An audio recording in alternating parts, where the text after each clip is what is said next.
Grab a beer and drop your pants. Say your wife and kiss your friends. It's the Man Show. Quit your job and light a blunt. Yank your favorite private part. It's the Man Show. It's a place where men can come together. Look at the hands on this chick named Heather. Jockey girls on trampolines. Time to loosen those blue jeans. It's the Man Show. Here's your hosts, Marc Scott and Scott Tyson. Hey everybody, I gotta say, last week, Scott, when you said you wanted to do a tribute to the show, man, this is gonna be one fun show. I can't believe you lined up Adam Carolla and Jimmy Kimmel for the thing. Fantastic show here for you tonight. Mark, I didn't line up Adam Carolla. No, I meant a different kind of man show. But I thought we were gonna have the Juggy Dancers. I found a bunch of fun drinking games. My dad's here to do the Ziggy Saki and girls jumping on trampolines. I'm not opposed to the jumping on trampolines, but that's behind the paywall. We're not doing that on this show. Okay, we're going to talk about the other man, Becky Lynch. No girls on trampolines. Well, you know what our wives don't know won't hurt us. No Ziggy Saki. I like the idea of the drinking game. I do, but we got to stay focused because we got a long show tonight. I'm sorry. Okay.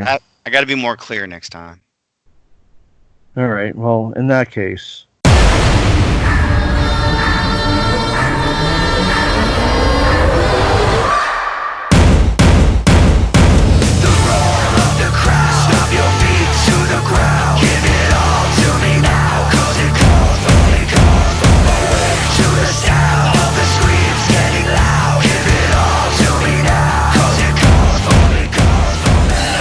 Hey everybody, and welcome to this week's edition of Hey Yo Radio, where we pick apart NXT and main roster runs of former NXT talents. My name is Marc Scott. I'm joined by Scott Tyson. What's going on, Scott? How you doing this week?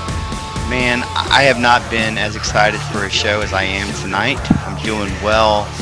I'm ready to talk about the man. Becky Lynch we're talking about here, right? Yes, Becky Lynch. Let me be clear there. Yes. Don't want to confuse make sure I got it right this time. You know. I know.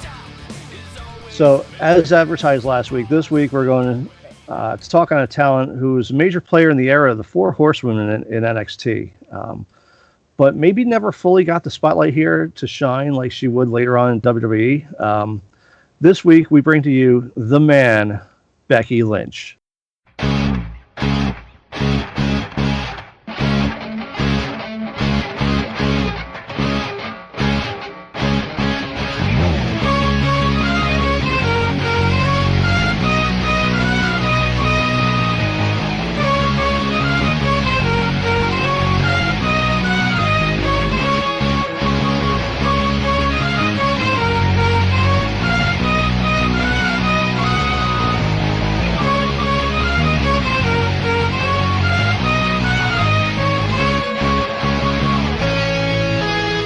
I'm going to just come out and say it here. When I shared this music with you, Scott, your initial reaction was, and I'm quoting loosely here. See, I'm making the air quotations here.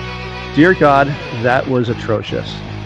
Becky's first music comes to us from the Jingle Punks production music library off the album titled Irish Rock and is by, and this is real folks, Cliff Notes. It's titled A Big Part, and I'll say she eventually went on to providing a big part to the women's revolution in WWE, but it sure as hell wasn't going to happen with this stinking turd of an entrance music. Wow. Look, NXT has growing pains like every organization. This is one of those times where you look back and go, oh, what were we thinking? Thank goodness she was able to extricate herself from that eventually. But yeah, this was not easy to get out from under. A normal talent would not have been able to do that. Yeah, you got that right. So on to Becky Lynch. Born January 30th, 1987 in Limerick, Ireland. She grew up in Baldoyle, a suburb of Dublin. Her parents separated since she was about a year old. She started watching pro wrestling as a young age with her brother, Richie, who also later on went on to a professional wrestling career. clearly not nearly as successful as she would become. She's a college dropout because, as she put it, she, quote, really hated it. I can certainly relate.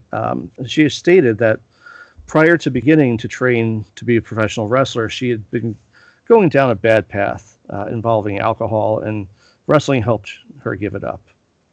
As a teenager, she had heard that Fergal Devitt, known to all of us now as Finn Balor, and Paul Tracy were opening a wrestling school in Ireland, where she began training along with her brother in June of 2002. She made her debut 5 months later, wrestling under the name of Rebecca Knox, no relation to Mike. She teamed with her brother in mixed tag matches during her early part of her career, and also trained at the British pro wrestling promotion NWA UK Hammerlock, which was run out of Ashford, Kent, England, by Andre Baker. Notable former trainees of that school include, but are not limited to, Finn Balor, Doug Williams, Katie Lee Burchell, and Zack Sabre Jr. Just like a lot of young pro wrestlers do, she made her way across the pond to wrestle in a number of independent promotions in Canada and the U.S., including Supergirls Wrestling, Extreme Canadian Championship Wrestling, where she defeated Mischievous in a match to determine their inaugural champion. She would go on to lose that title to Lisa Moretti, better known to most of our listeners as WWE Hall of Famer Ivory.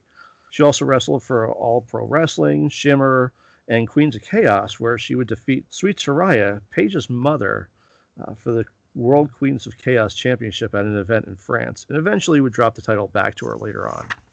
While wrestling in Germany for Shimmer, in September of 2006, she suffered a head injury. Afterwards, she claimed to be having extremely painful headaches and a loud buzzing in her left ear, along with impaired vision as a result, and would take a 6-year hiatus from professional wrestling, only wrestling on 3 occasions for Fight Factory Pro Wrestling in Ireland in 2008, 2012, and 2013. She also made sporadic appearances in Shimmer, managing Saraya and Brittany Knight, aka Paige, for 4 shows, and called it a career. Actually, had that happen, we wouldn't be here talking about her today. So during her time away from the ring, she worked as a flight attendant for Irish airline Aer Lingus for 2.5 years, and then as an actress in numerous plays in 2011 and 2012. While she also graduated with a degree in acting from the Dublin Institute of Technology and attended Columbia College in Chicago and the Gaiety School of Acting in Dublin. So when she decided to get back into pro wrestling full-time in 2013, she signed a 2-year developmental deal with WWE and moved to Florida to report for their developmental territory, NXT. And on August 29th, her new ring name was revealed to be Becky Lynch. But she wouldn't make her televised in-ring debut until June 26th of the following year, when she appeared as an Irish step dancing wrestler, defeating Summer Rae with the Exploder Suplex in a pretty forgettable match, aside from her doing all that she could to incorporate Irish step dancing into her wrestling repertoire, as well as posing as a fighting Irish lass in the ring during her entrance. Knowing what she'd go on to be and all that she would accomplish with this amount of success she would have, it's amazing to me that this is how she debuted. You know, like we said a little bit earlier, a lesser talent would never climb their way out of it. I mean, look what she'd overcome already. She'd taken 6 years off from the ring. No wonder it took her a while to get acclimated and get on TV. I'm sure the amount of ring rust and what she had to shake off was tremendous in timing. But they did her no favors from the beginning. As we know, the NXT crowd is very discerning in how they view people, and that was not the gimmick you needed to throw out there for them. Yeah, I mean, the only thing I could think of as to why she got a run with NXT, like right off the bat here, is through Paige. I've got to think that, her time working with Paige and her mother, that paid off for her and got her foot in the door here. I mean, there's so many people that go and have tryouts for WWE that they don't get a shot at all. And it just seems to me like you've got to know somebody. Well, and that's been the wrestling thing for 40 years. Do you know somebody to be able to get your foot in the door? And, for years, that's the way it's worked. Before there was a developmental system, before there was an NXT to make application to and send in your video or whatnot. Mm-hmm. So honestly, good on Paige for not forgetting her. Giving her that opportunity. I mean, NXT, and I don't mean this to be funny, it is the land of opportunity. They'll give you a shot. Mm-hmm. So she took advantage of it as best she could. Yeah. So she's back the following week in a tag match, teaming with Bayley against then NXT Women's Champion Charlotte Flair and Sasha Banks, who were known as the BFFs, the Beautiful Fierce Females. Becky would ultimately end up losing after Charlotte hit her with the natural selection. And on July 31st, she's taking on NXT Women's Champion Charlotte Flair once again in a non-title match this week. She's got an all-new high-energy entrance. The Irish step dancing is gone, and along with this new presentation, she's got new music.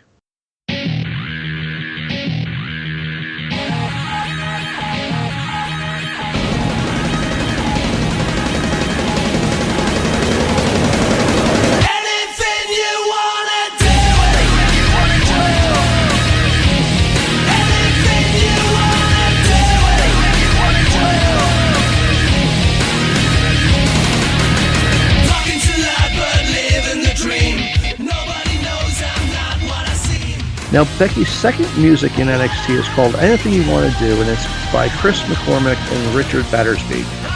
It is off the Extreme Rock album and is part of the Music House International Production Music Library. This music has a lot more of the same vibe of the loud, pounding music that's much more associated with Becky throughout most of her WWE career here. It's got a lot of energy to it. It's a good theme. It can pop the crowd for the time. It worked for her. What do you think was the change with that? As far as like why did they give her the new music?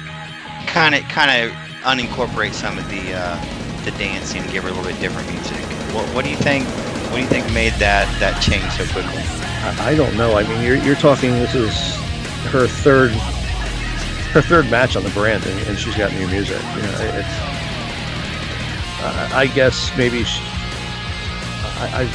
I'd be amazed if she went to the higher ups and was like, look, I can't do this. You know, I don't know. That's an awful ballsy thing to do, especially so early in your run with this ginormous company that is WWE. But it was a big presentation change.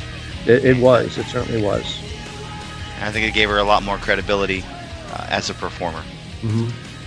So along with this new music, she's also slightly changed her ring attire from the full-length pants to shorts and boots with kick pads.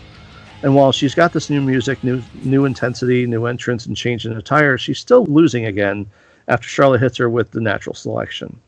On August 21st episode of NXT Television, Becky's wrestling NXT Women's Champion Charlotte Flair once again in a non-title match. And this time out, she's finally ditched the green attire in favor of black and plaid and now has that backwards B forwards L logo on her ring gear that she would have for the majority of her NXT run. She's also got those two strips of fabric that hang from the back of her top that never made much sense to me. I mean, I get that they're trying to give her a unique look that's all her own, but these just serve no purpose. It's like Jeff Jarrett in his suspenders to me. But back to the match, and don't you know it? The third time was the charm. For Charlotte Flair, that is. She gains a victory over Becky here after hitting, you guessed it, the natural selection. So following those losses, Becky was off NXT television for a few weeks and made a big return on the October 9th episode where she would take on the boss, Sasha Banks. And don't you know it? She would turn over a new leaf. Finally being free of matches with Charlotte, this time out, she wouldn't lose this match by being pinned. No, she'd submit to the bank statement. Oh, good. She changed things up. But after facing the other member of the BFFs, the following week on October 16th episode of NXT Television, Becky's back once again to take on, that's right, NXT Women's Champion Charlotte Flair in yet another non-title match. Looking for an opportunity to become the new number one contender by defeating Charlotte after facing Charlotte over the course of the last couple of months, scouting Charlotte, finding any and all weaknesses in Charlotte's game plan in order to take advantage of these weaknesses, take that giant step forward in a hard-fought match. She loses after being hit with, that's right, the natural selection. Natural selection. See, even I could follow that one. Yeah, not looking so great early on in her career here. couple of weeks later, on the November 6th episode of NXT television, Becky's got a new friend in Sasha Banks as they're tagging to take on the team of Bayley and NXT Women's Champion Charlotte Flair. And finally, the wrestling god smiled on Becky. Finally, this night, as Sasha pins Bayley while holding her tights. But it's a victory nonetheless. Take him where you can get him. Yeah, baby steps here, man. That's right. The following week, though, Becky and Sasha are officially working together as she, Becky, pronouns pal, is accompanying Sasha to the ring for her singles match against Alexa Bliss on November 13th. November 20th, NXT television would see Becky defeating Bayley in singles competition with Sasha in her corner this week. By now, she's full on heel, her mannerisms in the ring, her ring work, stomping Bayley in the back of the head while she's down. She gets the victory by rolling up Bayley and holding the tights. Heel Becky is here, and to be honest, it's a good look for her. Post-match, Becky and Sasha mock Bayley and bully her until Charlotte comes and chases the duo off. We're finally rolling here, and this is a good place for Becky. The November 27th episode of NXT television, Bayley is out to confront Sasha and Becky without Charlotte against her advice, since she's been given the night off and won't be there to have her back. Bayley's calling them bullies, stating how she's faced bullies her entire life, that her mother told her growing up that she needs to confront them because they're cowards. This brings out Sasha and Becky, who laugh their way down to the ring, and when Bayley attempts to stand up to them, the numbers game is just too much as Becky and Sasha beat down Bayley, mock her, the officials break things up, and help Bayley from the ring as Sasha and Becky continue to mock Bayley. This is all good stuff, you know. I mean, I was going to say, as Bayley continues the role of Sting. Yeah, I tell you, she was a great Sting. She really was. A week later, on the December 4th NXT television, after Charlotte defeated a much different-looking Mia Yim in a throwaway match, Sasha comes out to mock Charlotte, which brings out Bayley on crutches, who has a few words for Sasha. Sasha doesn't appreciate what Bayley has to say, so she kicks out the crutch and continues to kick Bayley on her bad knee, which is in a knee stabilizer. Charlotte rushes from the ring to the stage to Bayley's aid and chases off Sasha. But then Sasha reappears to try and get a cheap shot on Charlotte, but Charlotte was ready for her, catches her, carries her to the ring while asking for an official, but once in the ring, Becky's there to distract Charlotte just enough for Sasha to hit the backstabber, laying out Flair so that Sasha can pose with the belt a week before her championship opportunity at TakeOver Our Evolution. Unfortunately for the duo, as you know from our Sasha Banks episode, available in our archives at heyyoradio.com, Sasha loses her title match at TakeOver Our Evolution, and for some reason, Becky has the night off and is not in Sasha's corner. In a You're pre-match, the boss, you don't need her. Yeah. In a pre-match backstage interview on the December 18th episode of NXT television, Becky is asked about her change in attitude over the last several weeks, to which she states how Sasha Banks opened her eyes as to how it doesn't matter if she's coming out smiling week in and week out, how she's losing week in and week out, how if she wants to get anywhere, the only person she can rely on is Sasha Banks, then states how she's going to end Bayley's career tonight. So later on in the show, Becky is taking on a now semi-healed Bayley as she's coming down the ring with a brace on her knee, but no crutches. But for Becky's entrance, she's got new music.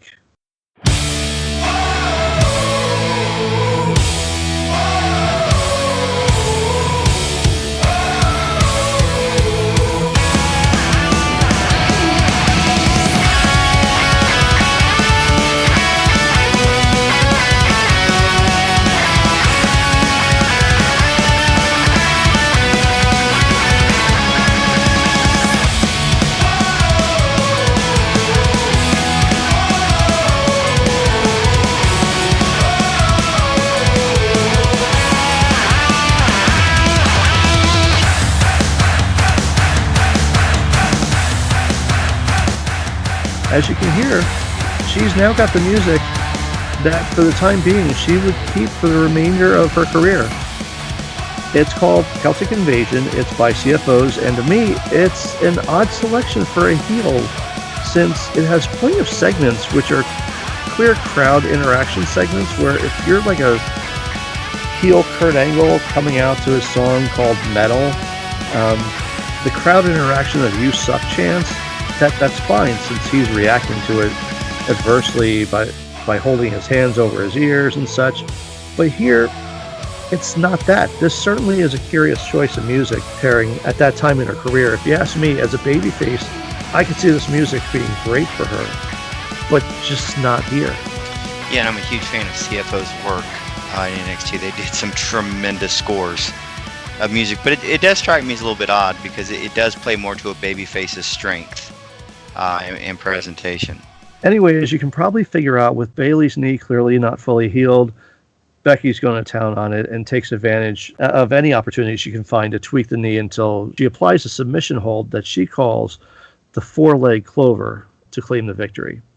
The new year of 2015 would prove to be a good one for the duo, now known as Team Bay, B-A-E, Best at Everything. And they got it started off on the right foot with a victory on the January 14th episode of NXT Television when they defeated the impressive duo of Natalya Neidhart and NXT Women's Champion Charlotte Flair when Sasha pinned Charlotte by, again, holding the tights in a pin after a neck breaker. Yeah, but that's a heck of a duo to go over. It really is. I mean, considering the way that those two have been presented on the NXT program, it's clearly they have big plans for Sasha and Becky. Absolutely. 2 weeks later, Team Bay wrestles in a no contest with Bayley and NXT Women's Champion Charlotte Flair when, following some miscommunication between Bayley and Charlotte, and those two come to blows while the whole match falls apart to start building to the fatal four-way match for Charlotte's title at TakeOver Rival a few weeks later. But first, Becky is facing a familiar foe on the February 4th episode of NXT Television when she takes on Bayley. And to further build to the fatal four-way match, Sasha comes down to the ring mid-match, seemingly to be in Becky's corner, only for it to backfire. And as I say that, I'm making the quotes motion with my hands here. Because Sasha rolls a prone Becky back into the ring, only for her to receive a Bayley to belly and lose the match. Following the match, a smirking Sasha Banks, clearly happy with herself, starts a shoving match with Becky, asking her who she thinks she is, to which Becky shoves Sasha down, exclaiming, "I'm Becky freaking Lynch, that's who I think I am." Apparently foreshadowing things to come later on in her career when she would meet up with another freaking WWE superstar. Oh, nicely done. Yes, I went there. That was well done. Anyway, that segment ends when all four competitors in the fatal four-way match are each in the NXT arena, staring each other down from afar. Social distancing in its early stages there. Another precursor. Yes. Yes. A week later, she's competing in said fatal four-way match at NXT TakeOver Rival on February 11th for Charlotte Flair's NXT Women's Championship, along with other former friends, Sasha Banks and Bayley. Remember, they tagged together. That was covered probably about an hour ago now. While Becky would be competitive in the match, just as everyone else would be here, as this match was put together incredibly well. While the match would include the typical two competitors in the ring at a time while the others rest on the outside of the ring carousel of matchups, there were also plenty of double teams and segments where all four competitors were in the ring. Very well put together. But in her first match for the NXT Women's Championship, check that, 9 months into her NXT career here, she'd come up empty as Sasha Banks would pin Charlotte Flair to become the new NXT Women's Champion. Well, at least the champion lost the belt. Yeah, she actually got pinned. That's impressive. A lot of times they throw other people in so that the champion actually doesn't have to lose. Exactly, but in this case, what better way to propel Sasha Banks? Mm-hmm. She's got to beat the champion. Somebody once said, to be the man, you've got to beat the man. Just throwing that out there. But they didn't beat the man here. No, they beat the daughter of who used to be the man. Technically, the man lost here. They stuck it to the man. That's all I'm saying. Yeah. So the following week, we hear from Becky following the loss of TakeOver rival in a pre-recorded interview, where she says that she was the biggest, that it was the biggest match of her career. She gave it her all and was, quote, this close to winning it as if it wasn't for Bayley. If anybody besides her were to win, she's glad it was Sasha, but she's even happier that Charlotte lost. So we follow that up with a match between Becky and Bayley. We're back to those two again on the February 25th episode of NXT Television, where she's getting cheered on by the crowd. And the cheers become very audible chants in her favor. She's still got the same attitude and is just merciless in her barrage of offense against Bayley to start off. And while Bayley would get some hope spots throughout the match, this one was quite the, quote, Becky Lynch show. This match, as she defeats Bayley by making her tap to the disarmor. Also of note in this match, Becky's Exploder Suplex is officially now called the Bexploder.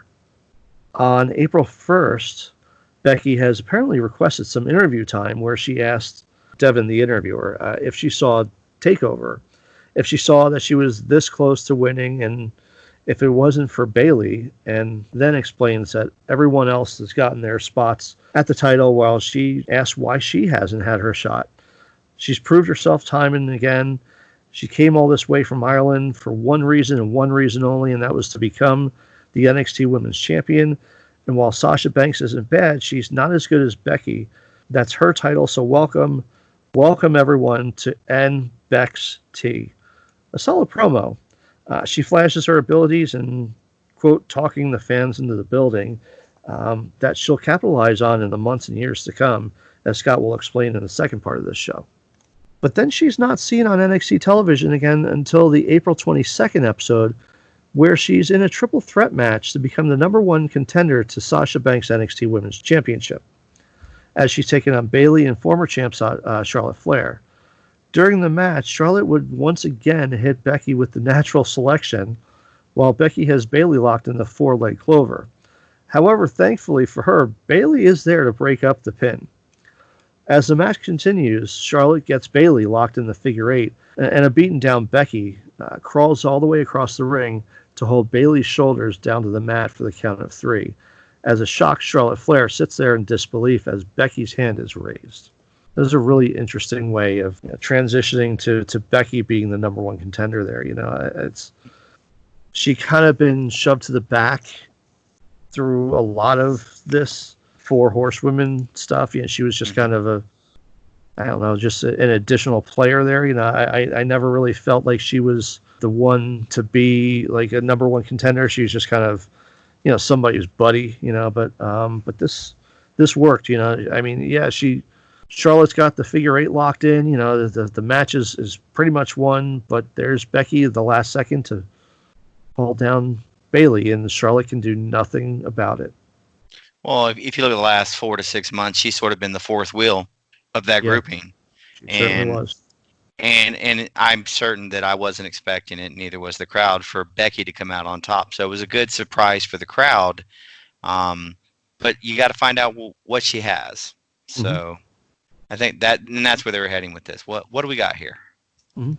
So Becky is the new number one contender to Sasha Banks' NXT Women's title, and will get her championship opportunity coming up at the May 20th NXT TakeOver Unstoppable. But first, she's wrestling Sarah Dobson in a throwaway match on the April 29th episode of NXT Television. For those who don't know, Sarah Dobson will go on to be known as Sarah Logan and part of the Riot Squad in later years, here making her debut in a wrestling capacity for the company. On the April 29th episode of NXT Television, she's explaining her background in a talking head interview, again explaining her past and why she will accomplish what she set out to do when she came here by winning the NXT Women's Championship. It's all good stuff, it's character building. And for her to rise up to the number one contendership, she's got to have her character built to where it needs to be for the fans to take it seriously. So again, it's very simple, it's very old school, but it works. It gets people over. On May 6th, NXT television, we're making the match official as NXT General Manager William Regal is personally overseeing the contract signing for the match at TakeOver Unstoppable. After Becky cuts an impassioned promo, explaining her history once again and explaining how she'll stop at nothing to gain the NXT Women's title, Sasha attacks her, but in the end, Sasha is the one who ends up on the ground tapping to the disarmer, thus raising the question as to what will happen when the title is on the line 2 weeks later. That's weird. You mean a contract signing ended up in a physical altercation? I know, right? Couldn't It's just have seen unheard that of. coming. Yeah, I thought Regal had better control down there. Finally, on the May 20th, Becky finally gets her one-on-one title match for the NXT Women's Championship after being with the brand for a staggering 48 weeks after first debuting for the Black and Gold brand. She's wrestling Sasha Banks at NXT TakeOver Unstoppable, and she's debuting a new look for this show, where her ring gear is all done up in a steampunk motif. And while the show is called Unstoppable, unfortunately for Becky, that term for this match was describing her opponent. Sasha... Wow. What? It's harsh. Sasha Banks, as Becky would not be successful in her quest to win the NXT Women's Championship on this night. The two would put on a really great match, which would further cement Becky as a top competitor for the title, but in the end, she just couldn't defeat the boss. The next time we would see Becky Lynch following the loss at TakeOver, we're taking on currently in the ring Jessie McKay, the future Billie Kay of the Iconics, on the June 10th episode of NXT television. Becky is showing a lot of confidence here in her submission victory in a largely forgettable throwaway match. On July 1st, it's announced that Becky had recently suffered an injury and is featured in an interview with Devin at the WWE Performance Center, where she explains that she had sprained her hip flexor at TakeOver, and her match a few weeks later had just further aggravated it, so now she needs to take a few weeks off to rehab it. But she's motivated to come back even more, determined to win the NXT Women's Championship, and that's just the start of NXT. However, as they often say in the business, plans changed.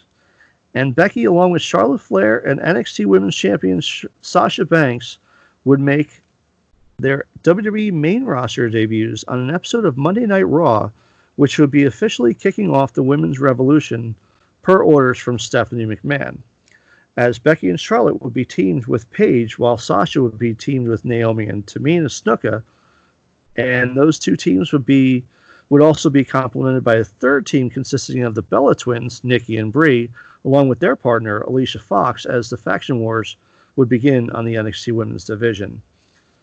However, Becky wasn't quite done in NXT, as she did make her return there on August 12th edition of NXT to take on Bayley in a match to determine the number one contender to Sasha Banks' NXT Women's Championship, which Becky would lose. And finally, in her last match on the Black and Gold brand, she's involved in a fatal four-way match for the main event of the show, along with Emma, Dana Brooke, and Charlotte Flair in a losing effort when Emma pins her following an Emma sandwich in the corner. Overall, on the Black and Gold brand, Becky goes a staggering 9-10-1, thanks to Darren's win-loss, official stats provider of Hey Yo Radio. And while that record probably isn't what you would expect it to be, you also have to look at the level of the talent she's working with here. Week in and week out, the foursome of Becky Lynch, Sasha Banks, Bayley, and Charlotte Flair are putting on some damn good matches.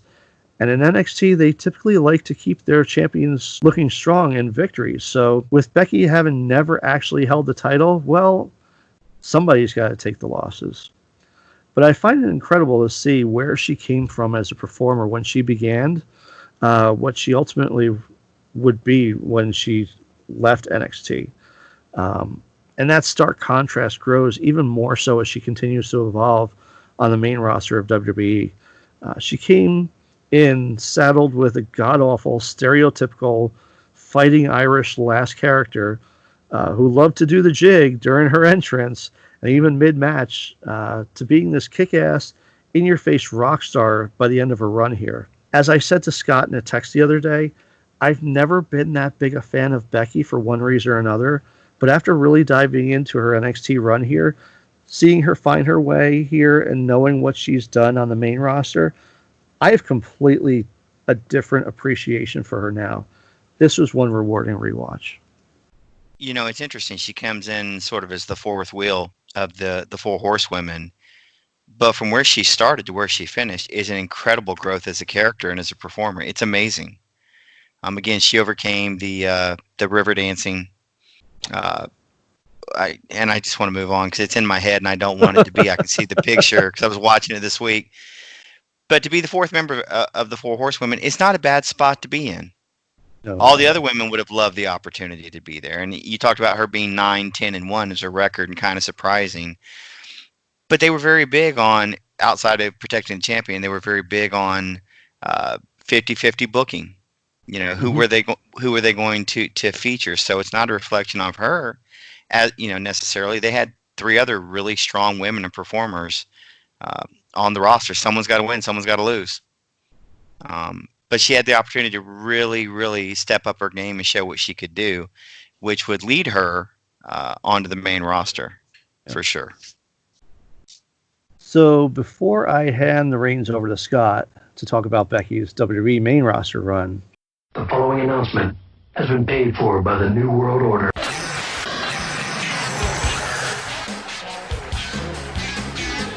I want to take a moment to appeal to our faithful listeners here. We're currently available on Apple Podcasts, Google Podcasts, Spotify, iHeartRadio, TuneIn, Stitcher, SoundCloud, pwinsiderelite.com, and also our YouTube channel, available at heyoradio.com. Basically anywhere and everywhere you like to get your podcasts. So please do us a solid and like, subscribe, give us a 5-star review. All of that helps us out to make us more visible to the masses. So please, if you like our content, share it around, get us more ears. Thank you, and now back to your regularly scheduled programming. And as Mark hands it off to me right here, Mark, you mentioned it in your recitation just a couple of moments ago.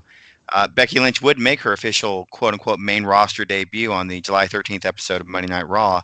And though she had been a heel and a face in NXT, she debuted as a face. But she debuted alongside Charlotte and Sasha. No Bayley on this one, just the three of them.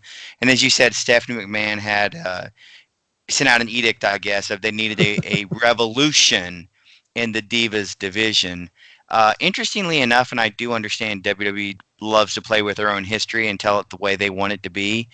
Notice it was still a Divas revolution at the time. They hadn't completely phased that out yet, no matter how WWE retells the story. But when Becky Lynch would find herself on the main roster, she would ally herself with both Charlotte and former foe Paige, who, as we talked about, was very instrumental in her career. They would feud with Team Bella, Alicia Fox and the Bella Twins. But Sasha Banks would ally herself with Naomi and Tamina Snuka. That initial night after the Revolution was announced, in a shocking turn of events, there was a brawl between the three teams. Once they got that cleared up, the trio of Paige, Lynch, and Charlotte actually originally began calling themselves the Submission Sorority. Until. However, turns out maybe possibly that might lead to an adult website on their internet. I'm not encouraging anyone, but WWE being a publicly traded company, they moved away from that. They decided to rename them Team PCB for Paige, Charlotte, and Becky. That's good shit. Yeah. Well, whatever you're into, kids, that's on you. Eventually, Becky would get to make her in-ring debut, and that happened on the July 20th episode of Raw. She would team with Paige. But in the losing episode, I'm sorry. I got to say, though, it's. I always thought it was silly that they're like, oh, well, I know that you keep getting over, double teamed and triple teamed by the Bellas here, Paige. So we went out and got you some friends. Like she can't find her own friends. Like it just. Oh, and then they have Naomi and Tamina. It's like, well, what about us? Oh, we got you a friend now too. Like I don't know. I think it could have been handled a lot better. Well, on that note, you opened the door, so I'm going to go charging through it. The story is retold a whole lot nicer, cleaner, and more presentable than it really happened. Okay, exactly what you said is exactly how it truly went down. The whole revolution at its core was really highlighting Stephanie and her authority and her power. Let's just be clear here. Why would they do that? I can't imagine. I mean, it's not like, she needed the rub, but apparently she did. So Becky would finally get to make her in-ring debut on an episode of Monday Night Raw on July 20th. She would team with her PCB partner Paige, but they would lose to the Boss, Sasha Banks, and Naomi. However, a historical moment took place on the July 28th episode of Main Event as Becky Lynch would secure her very first singles victory as a part of the main roster as she went over Brie Bella in that match. Again, historical events always take place on Main Event, especially if you're called up from NXT. You remember that from Samoa Joe as well. Available in our archives at heyyoradio.com. That's right. Now, they would put the three teams together, and they would have them face off at SummerSlam of that year in a three-team elimination match. And this time, Becky Lynch would win the match for her side. She would pin Brie Bella as the final elimination. So Team PCB were declared the victors. On August 31st on Raw, each member of PCB was required, and they competed in what would be the inaugural Divas, and Mark, this is one of your favorite stipulations, Beat the Clock Challenge. Yes, that's right. They couldn't figure out who the number one contender could be. You couldn't have a tournament, battle royal. They could have had a dance-off. That's true, but Emma probably would have won that. World Class Championship Wrestling in the 80s one time had two teams select from a deck of cards to decide who the winner was of the match. I kid you not, it was the Fantastics, John Tatum, and Jack Victory. I'm a nerd. I can't help it. I had to bring it up. But they couldn't even do that. No. Sounds like sound logic to me. It was the Von Erichs, man. Anything goes. But they would have their first Beat the Clock Challenge match to determine, hey, who's our number one contender? Not for the Women's Championship, but still for the Divas title. And Charlotte, in a shocking turn of events, would go over that night to become number one contender. She would then face Nikki Bella at Night of Champions on September 20th and actually claim that championship, which sort of thereby cementing, I guess, the women's revolution at that point. But the following night on Raw, and the reason we talk about that is PCB member Paige would turn on her partners while Charlotte was celebrating her title victory, claiming Charlotte only got her spot because Ric Flair was her father, because I guess he had been in WWE for some period of time, so that's how she got her spot. And then proceeded... Not just any spot. That's right. Not a dog spot, not a liver spot, my spot. Hashtag Arn Anderson. She would refer to Becky Lynch as, quote, the least relevant member of the group. So I can't think of a way to get someone over better with the crowd than have an established Raw talent say you're the least valuable member of my group. Surely that's gonna get Becky over in the eyes of the crowd. But then something weird happened. WWE booking, it kind of changed a little, because then Paige is trying to reconcile. Plans change, pal. Exactly. She would try to reconcile with them, Mark, but then she would attack them. So I guess officially at that point, Team PCB was officially disbanded. On the November 2nd episode of Monday Night Raw, Becky Lynch would challenge Paige, or would compete rather, in a fatal four-way because she wanted to earn a title match for Charlotte's Divas Championship. Well, Lynch would finally get her opportunity by scoring the pinfall in that fatal four-way. Oh, no, wait, I'm sorry. I misread my notes. Actually, Paige would win that fatal four-way opportunity by pinning Becky Lynch. So, again, she's taking the fall on the main roster as well. However, the following week, Becky would beat Paige, but she wouldn't get the number one contendership slot. So I'm not sure why she needed to beat Paige if she wasn't going to get vaulted into the number one contender's position. However, as we go into 2016, again, things change, pal. Because on the November 30th episode of Raw, Charlotte would start, how do I say this gently? She would start being more like a Flair, you might say. She faked a leg injury just so she could lull Becky in and get the pinfall victory over her. As Ric Flair would actually provide distraction from ringside. Throughout the month of December, the former friends, or I guess the friends at the time, were having issues and problems. And then Becky would actually beat Charlotte in the new year on the January 4th edition of Monday Night Raw.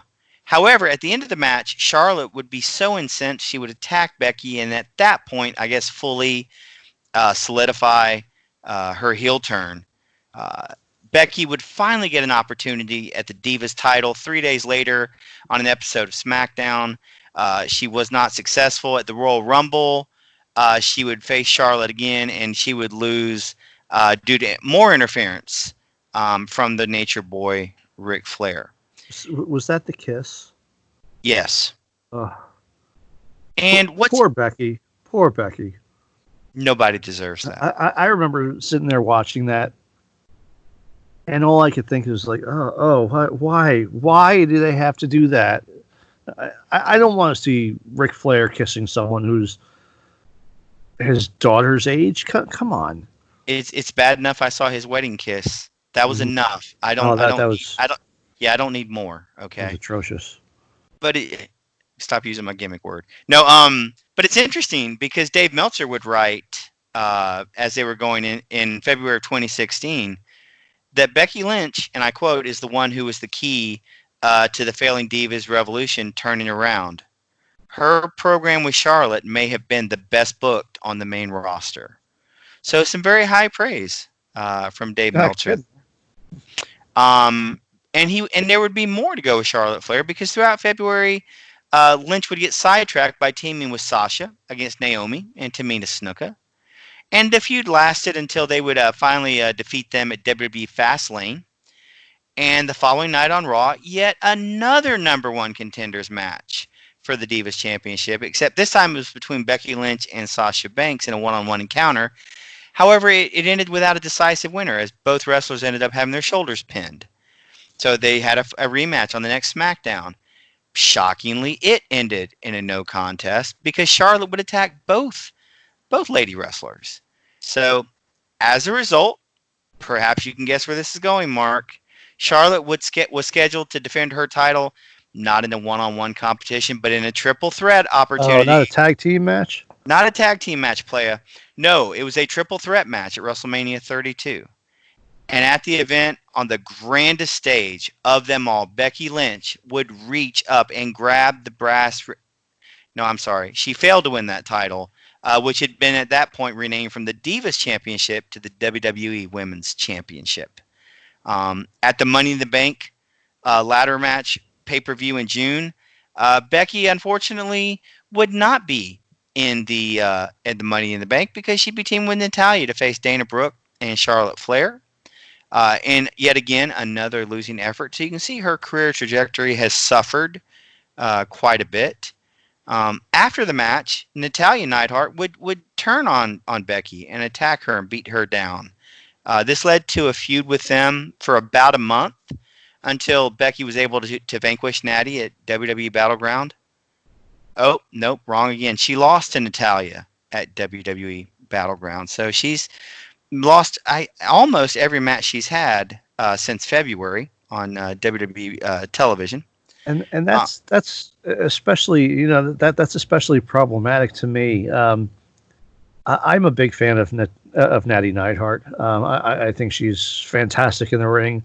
I feel that WWE tends to use her to put over other wrestlers, and the fact that Becky is losing to her here, it's just wow. You don't see Natty win a lot of matches. No, and in the tag match, teamed up with Natalya. Losing to Charlotte in a tag match is one thing, but when Dana Brooke is Charlotte's partner, Yeah. and they still go over you. And that's no disrespect to Dana. Again, she'd rip my head off in real life. But she wasn't established there. No, They definitely didn't. not. She could have taken the fall, but that's not what WWE decided to do. So they would stretch out a feud for about a month. Again, Natalia would go over, and there was a ray of sunshine on the horizon, though, Mark, because Becky Mysterio? close. Becky Lynch would be the first woman drafted to the SmackDown brand during the 2016 WWE draft.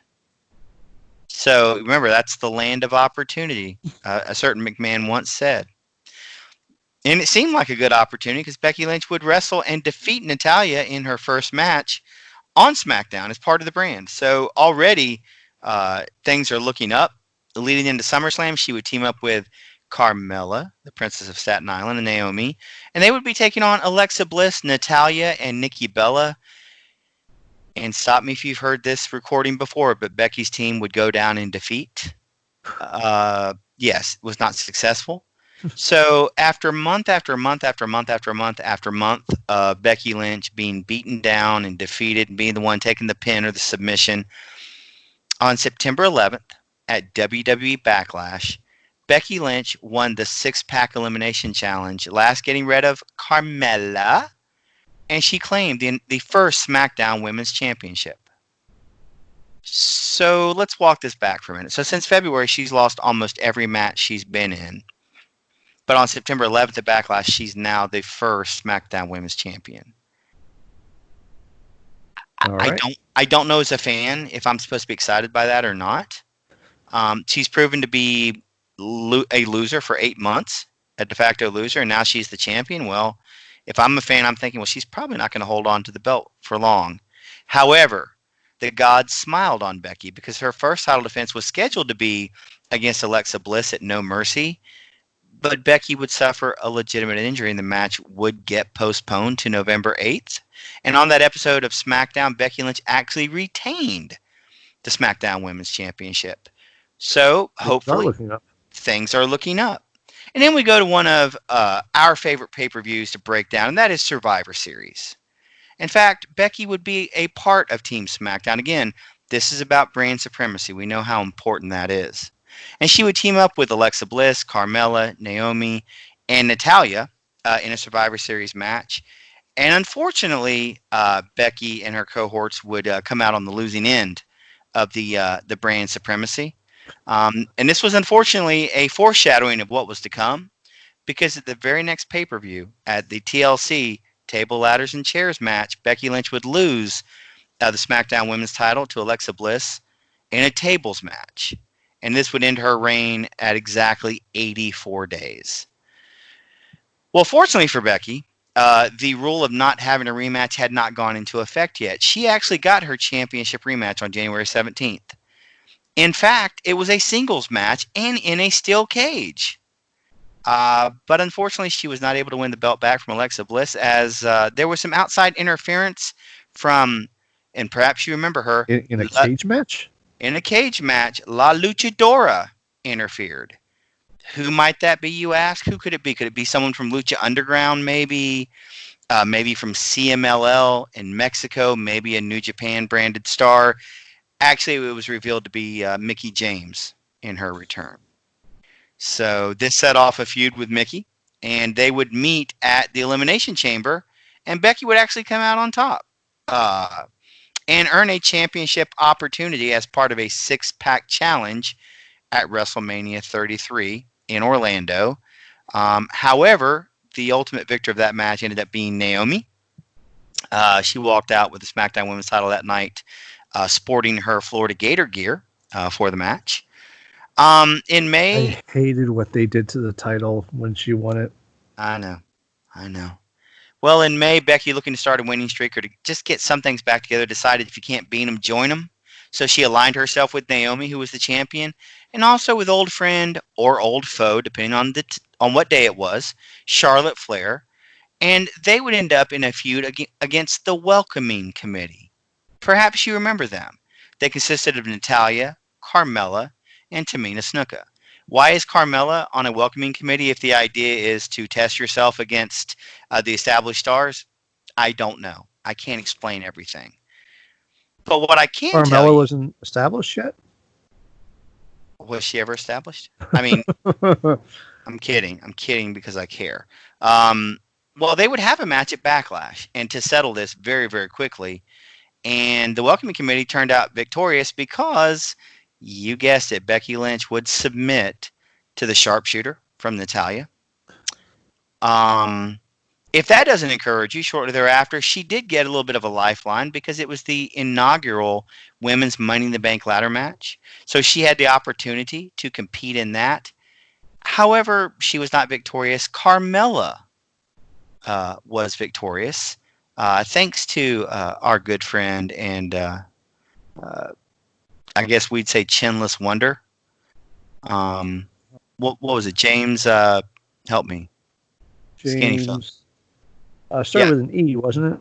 Yeah, it did. I'm just drawing a total blank here. But anyway, he would help Ellsworth. her. There we go. James Ellsworth would help her capture the Money in the Bank contract. Becky would flail around for the next couple of months. And then out of nowhere, in late October, Becky Lynch would win a fatal 5-way match. Now get this, against Charlotte Flair, Naomi, Tamina Snuka, and Carmella to become Team SmackDown's captain for Survivor Series. So hopefully you could feel the tide was turning. There was a little bit more confidence. Maybe they're giving Becky the opportunity to truly be the face of the blue brand. And at the event, Becky would lead her troops in complete squash fashion. They would all survive, defeating Team Raw. And unfortunately, that's a lie, because at the event, Becky Lynch was the first person eliminated. And her team would get routed the rest of the night. So yeah, she's still having trouble breaking through, it would seem. Throughout the rest of the year, Becky would stay aligned with Charlotte and Naomi because the Riot Squad, Ruby Riott, Liv Morgan, and Sarah Logan, would debut on the main roster. However, Becky would be attacked by the Riot Squad, and she was written off WWE television for a little while because beginning in November 2017, she had a very nice opportunity. She was incorporated into the Marine franchise, the WWE Studios Crown Jewel, and she would participate in the Marine 6 Close Quarters, along with Mike Mizanin, The Miz, but also making his WWE action debut in their movie studio division would be the Heartbreak Kid. Shawn Michaels would be in that I was ready movie. for you to say Dolph Ziggler. No. He would be in a movie a little bit later, though, with Kane, if you'd ever like to talk about it. I have seen it, and we can certainly do that. Interestingly enough, I have no idea where WWE Studios got this idea, and I'm not going to give the movie away for spoilers in case anyone ever actually does want to watch it. But Becky Lynch was cast as Maddie Hayes, who was an Irish terrorist who ran a terrorist organization. Who could have seen that coming? Did she do any step dancing? She did not do any step dancing. However, she did nail a Hurricane Rana on Shawn Michaels during one of the fight scenes. I will give that spoiler away. Well, I got to run out and get that movie to watch now. Actually, you can rent it for $2.99 on a myriad of streaming platforms, including Vudu, YouTube, Amazon Prime, and a host of others for those that are interested. I think it's hilarious that you actually know that. I told you I'm doing the research. Okay, this is my job. All right. Well, it's actually not. We're not getting paid for this at all. Oh, well, I'm treating it like it is. Sorry. So, in January, Becky would return as she would participate in the very first Women's Royal Rumble match. And she would have a little bit of a historical run because she would draw number 2 and actually last over 30 minutes in that Rumble before being eliminated, again, by Ruby Riott. So therefore keeping that feud going. And that would carry over for the next couple of months. Becky trying to find her spot on the main roster, what feud she would have going forward. She would be placed in the WrestleMania Women's Battle Royal at WrestleMania 34, but would not be successful as she was eliminated by Mickie James. Still hanging with a dark cloud over her head, she would qualify again for the next Women's Money in the Bank ladder match in May. And unfortunately, Alexa Bliss came out on top of that matchup. But then there was some shifting backstage and some attitudes. You could tell because right after the Money in the Bank main event, Becky Lynch goes on a massive winning streak. She's beating Billie Kay. She's beating Peyton Royce. She's beating Sonya Deville, Mandy Rose. Probably the tier that you would think she would be in. She was just dominating them. And then she would go on to get a non-title match with Carmella, who was SmackDown Women's Champion. And because of all those victories, in totality, she earned herself a title match at SummerSlam. However, pal, we can't just have a one-on-one match. No, no, no. We have to insert old friend, old foe, Charlotte Flair, because she also had defeated Carmella in a non-title match. Because again, all you have to do is luck out and beat a champion in a non-title match to automatically earn a title opportunity, or at least that's the way it's booked in WWE. Becky Lynch finally at SummerSlam that year, with the opportunity and the momentum behind her, would finally have the opportunity to seize the championship away. Unfortunately, though, Becky Lynch would not be successful because Charlotte Flair would take advantage of Becky and actually score the pin by, can you guess how she pinned her, Mark? What the move was? What could the move have been? Finger poke of death? Close. I do like that. Not quite. Or doom. Or doom, death, whichever. I mean, you know, if it's a Bruce Lee movie, it could be death because, you know, there is the touch. That's understandable. It was not that move, though. It actually was natural selection. Again, Becky had failed to scout the move and succumbed to it for the upteenth time. Well, as soon as the match was over, Becky Lynch had had enough. Brother, she snapped. And she attacked Charlotte Flair. And for the first time since being on the roster, she was officially considered a heel. But something interesting happened during all that. The crowd did not boo, did not hiss, did not turn on Becky Lynch. In fact, quite the opposite. The crowd seemed to, and I went back and watched it this week, seemed to appreciate the fact that she unloaded all of her frustrations on Charlotte Flair. I know I did while watching it. That was fantastic. I did not expect the crowd reaction, but I loved it. I'm not going to pretend. Mm-hmm. And 2 days later, on SmackDown, Becky Lynch would come out and cut a promo, no doubt being told in the back, you know, kind of calm this down. This is not, you know, you're supposed to be the heel, so be a heel. So Becky would come out and berate the crowd and claim they never really supported her. She was being denied opportunities that Charlotte would get. And unfortunately, the more she said, the more resonated with the crowd, unfortunately. Oops. And this caused some hand-wringing in the back, and it caused the storyline portrayal to be altered a little bit, because when Charlotte would cut her promo, she had valid points to make, because you know what? It is still about me. It's my career, not yours. So both sides were getting valid points, and really neither one of them were being portrayed as just straight up heels. It was being portrayed as two people who had an issue over a championship, which is what has historically drawn in wrestling. Is there's a personal issue, I want to go see it get settled. Mm-hmm. And so WWE adjusted their booking in that. But the feud would lead to a title match at Hell in the Cell. And this time, Becky would go on and win the match. That's right. She legitimately won the match, such as a work sport is ever legitimate. Yes, she came out on top. For the second time, she became SmackDown Women's Champion. She came out of her top there, too? Easy, pal. This is not that man show. This is the show about the man. I know. It's on your mind, and I appreciate that. I really wanted to do that show, too. No, you did. Becky would have to defend her belt against Charlotte Flair at the Super Showdown and at Evolution. And in both instances, she still came out on top. And it was about this time she began to refer to herself as, well, we've talked about this entire show, she began calling herself the man. And that's important, because as the Raw SmackDown brands were getting prepared for Survivor Series, there was an event that took place on Monday Night Raw as Shane McMahon was invited to Monday Night Raw for reasons we still don't know. But he did announce over the house mic, hashtag Occupy Raw. And the next thing we see is the SmackDown brand just decimating the Raw brand. On the November 12th edition of Raw, something would happen, though, because there would be several women in the ring involved, and Becky would suffer a legit concussion and a broken nose as she was stiffed by one Nia Jax. One of many to come. Well, you said it. I didn't.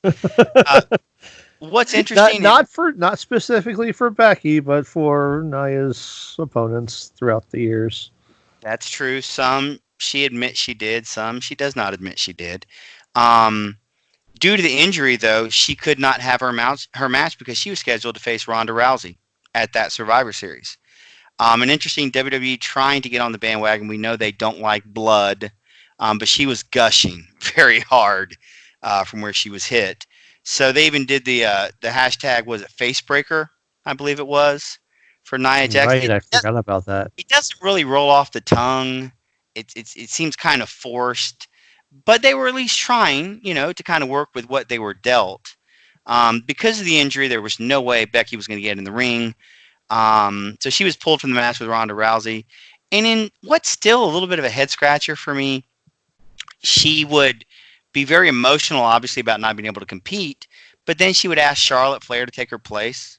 That made so much sense. And right hug there. her in such an emotional state. And all I can think of watching it back is you've been feuding for what? A year? She stole the title from you. Yeah. She but yet you're hugging her and you're emotional. You want her taking your place because you will give her the whipping that you would have done. It just didn't work, but it is what it is. I just report the news here. I'm not going to comment on it. Anyway, so excuse me.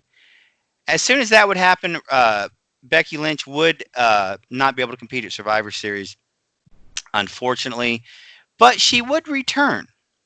And after her return, she would defend her title in a table, ladders, and chairs match. This time against, I guess, still friend, maybe not friend, Charlotte Flair and Asuka in a table, ladders, and chairs match. But this time, nobody was ready for Asuka. No one was ready for Asuka. No one was ready for Ronda Rousey because Ronda Rousey would come out and interfere, pushing both Becky and Charlotte off of their ladder.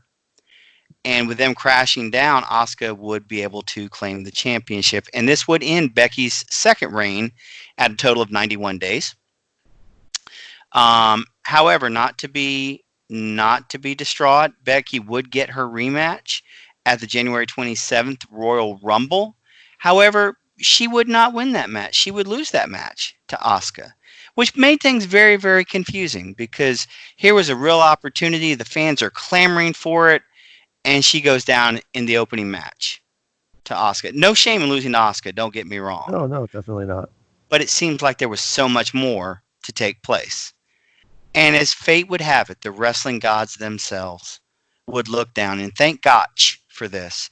Because later that night, Becky would participate in the Women's Royal Rumble match because Lana had become injured. And Becky would enter in the 28th slot.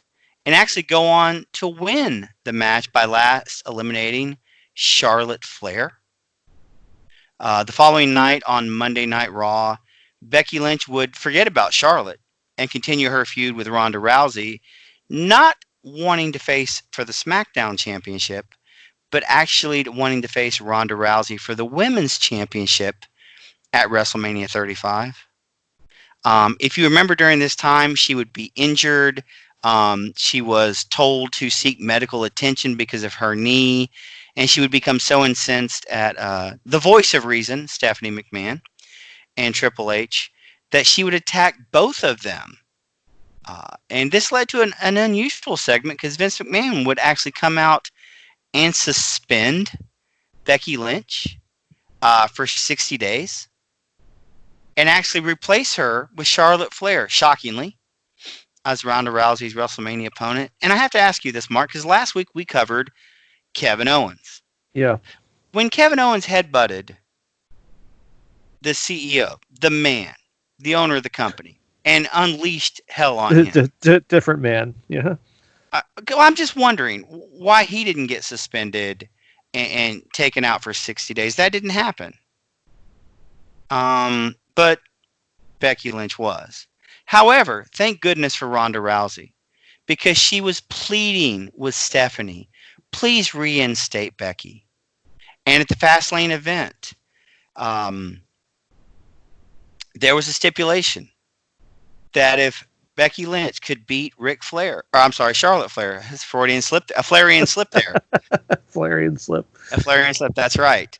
If she was able to defeat Charlotte, then she could get back into the match. But now notice, Charlotte wouldn't be taken out of the match, but Becky could be inserted into the match, because we all know we have to have triple threat matches for women's championships.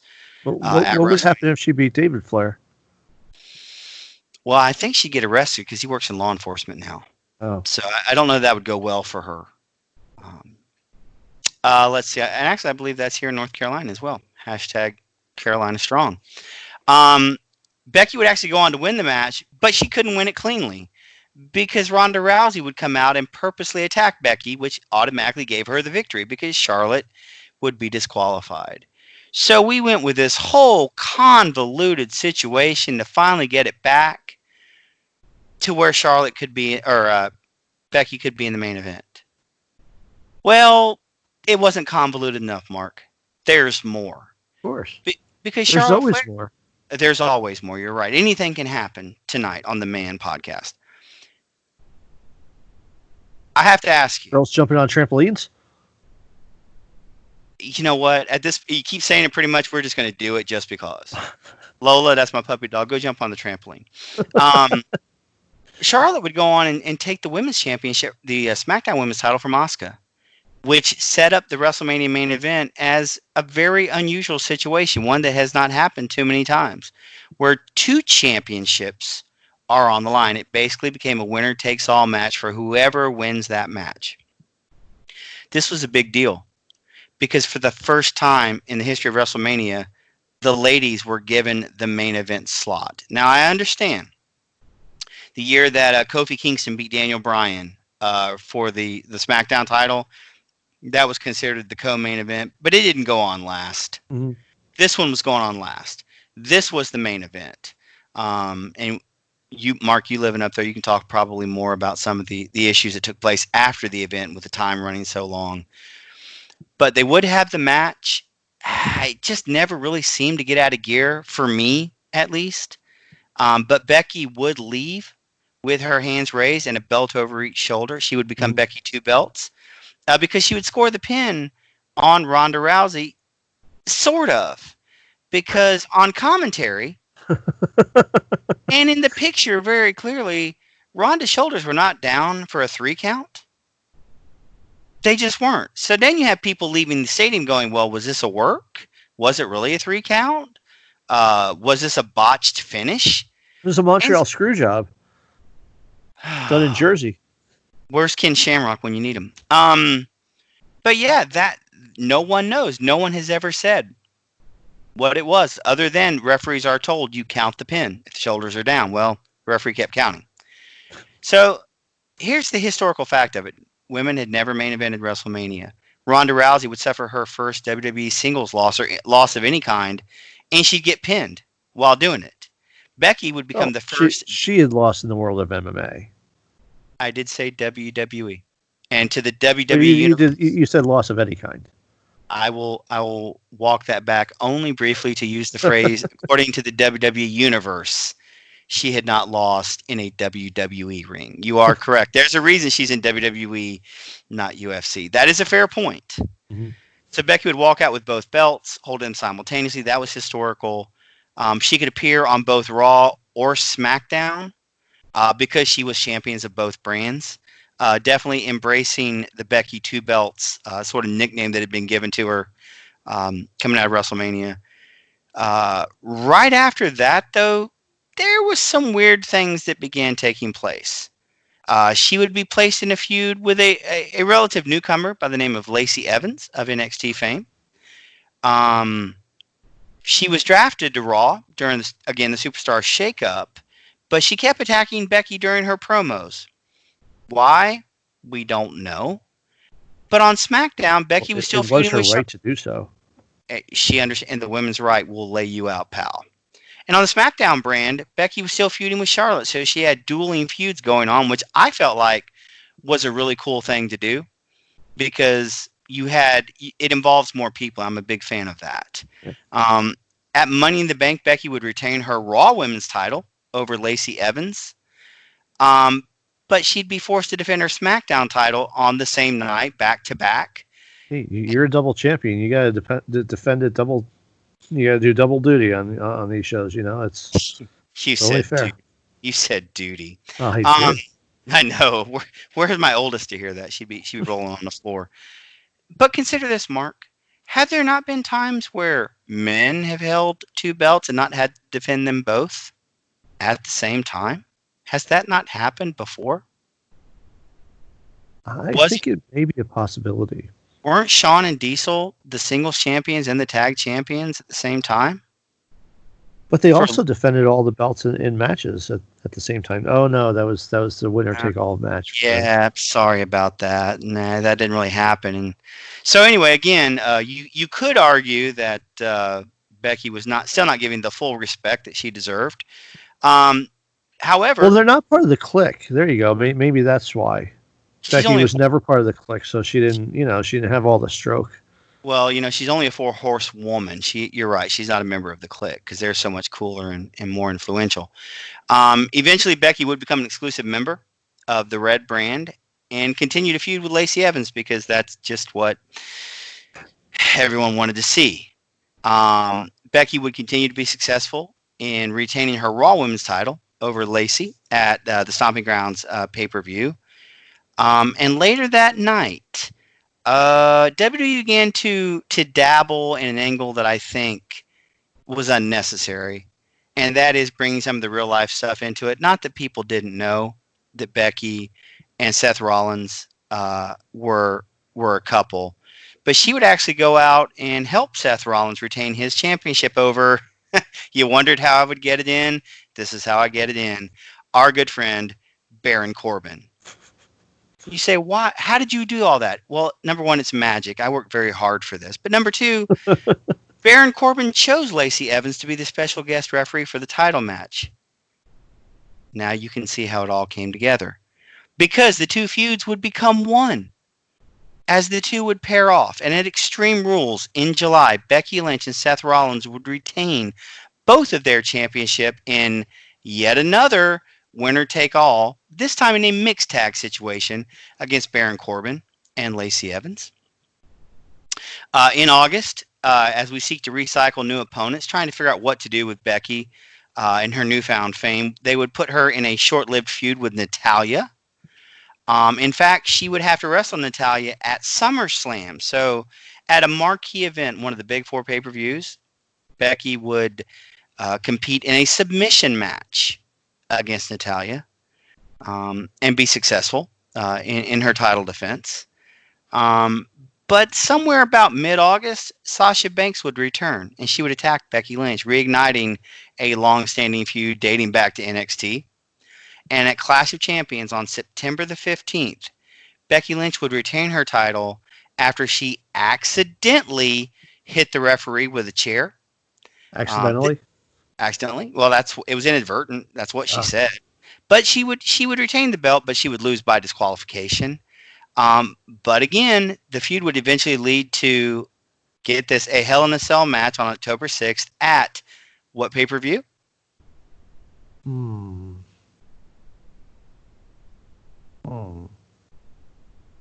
The Bash?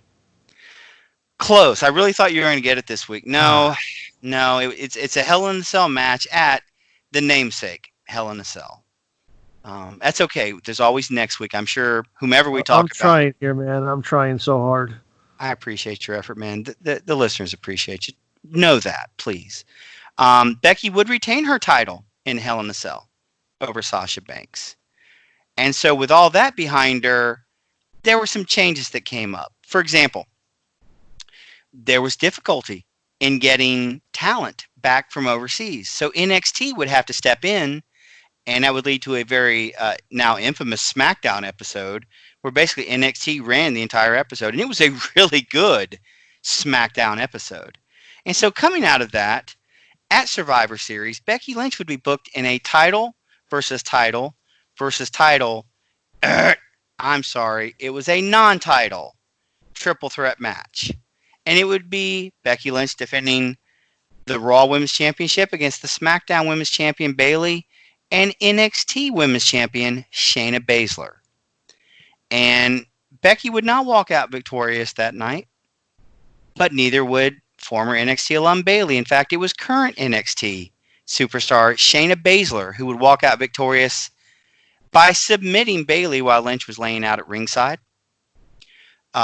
Following the match, because much like Hogan must pose and the face must stand tall, Becky Lynch would attack Shayna and have to put her through an announce table.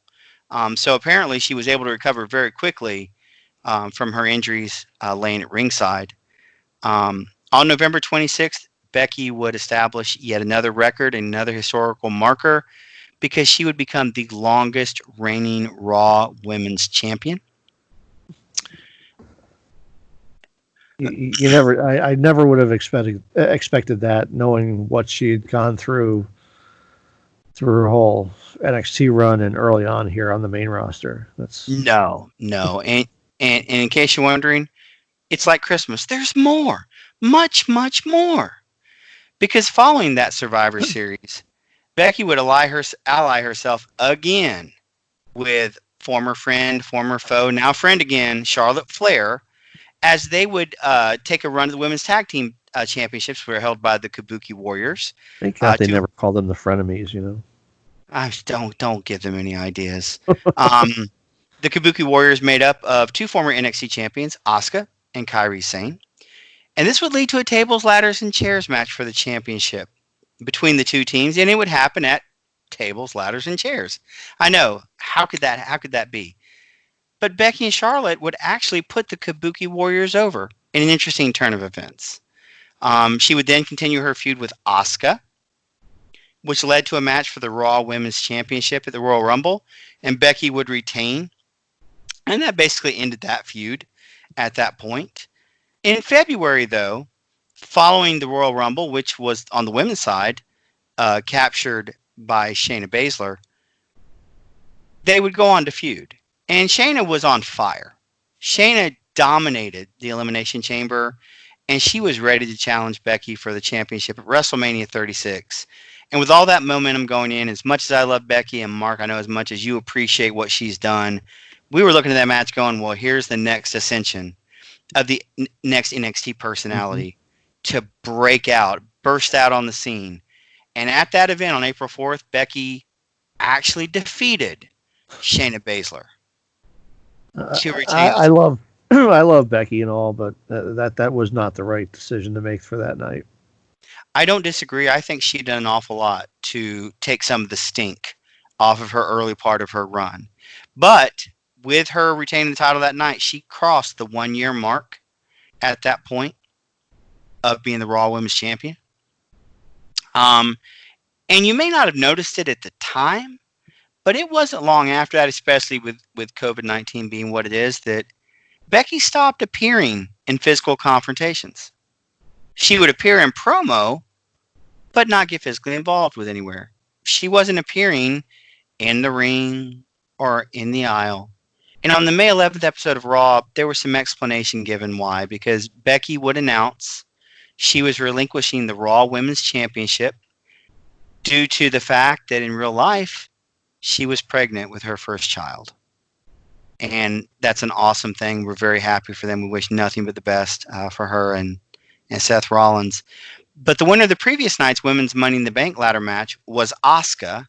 And so when Becky relinquished the championship, it was de facto given to Asuka, I guess, as the number one contender for the championship. And that takes us up through tonight to July. I did more research. I listened to the Bella's podcast. On purpose? My wife assisted me in locating the Bella's podcast. Oh. And I did listen to it, and she's doing well. It is her first child, so the morning sickness and all those things that you get hit with, ladies. God bless you for what you do. I'm a man. I'm a wuss. Couldn't do it. But she is doing well. Her and baby are doing well. So I did want to bring that up and end it on a really positive note. That hey, even with everything going on, she's out of sight, but she's doing okay. And so I wanted to end up everything right there. She would actually hold a couple of extra notes here. She would actually hold the Raw Women's title for 399 days. Impressive. Which is, that's, you know what, in this day and age, that's a really good number. Yeah. She would finally get past Nikki Bella and Charlotte's record in terms of timeage for holding the belt. And we talked about she was in the Marine 6, Close Quarters. She will actually be in another movie next year coming out. It should have come out this year, but the release was pushed back. It is a movie that is basically about a monster who wants to wrestle. And the movie will be called Rumble. Yes. There's an aspiring monster wrestling trainer, a giant red reptilian monster who is an amateur wrestler. Does it happen at the Monster Factory? Probably not the time to be doing that. But one of my very, very favorite actors, Terry Crews, who is a wrestling fan, we're tying it all together. I like Terry Crews. Will be in the movie as, I may say the name, but Tentacular, who is a shark-headed, tentacled monster who is the reigning monster wrestling champion. I'm telling you, I'm going to see the movie because it not only stars them, but it stars Becky Lynch, Roman Reigns, and Tony Danza of Who's the Boss fame. Tony Danza? And I give you one last one. Hey, Angela. Yeah. That's exactly. I give you one last person who's in the movie. The role is undisclosed, but if you watch First Take on ESPN Ever, you're familiar with Stephen. Close. Better. Stephen A. Smith will be making an appearance in the movie. So I'm looking. Look, I like animated movies. My girls still like to watch them. We'll watch it just to see what it's about. So I look forward to that. And one other extra item, she has also appeared in an episode of Billions, which airs on HBO. She appeared as herself. Oh. So that's I don't really know anything about Billions, but that's kind of cool, I guess, that she appeared as herself and not in any kind of wacky character. Yeah, a few other random things. You talked about her acting. She was doing stunt work at one point for the Vikings series that was on History Channel as well. She's done a lot of different things, man. She's very talented. She is. No matter what she puts her hand to. But that brings us to an end of her run on the main roster.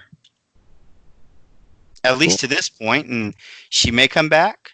She may choose not to.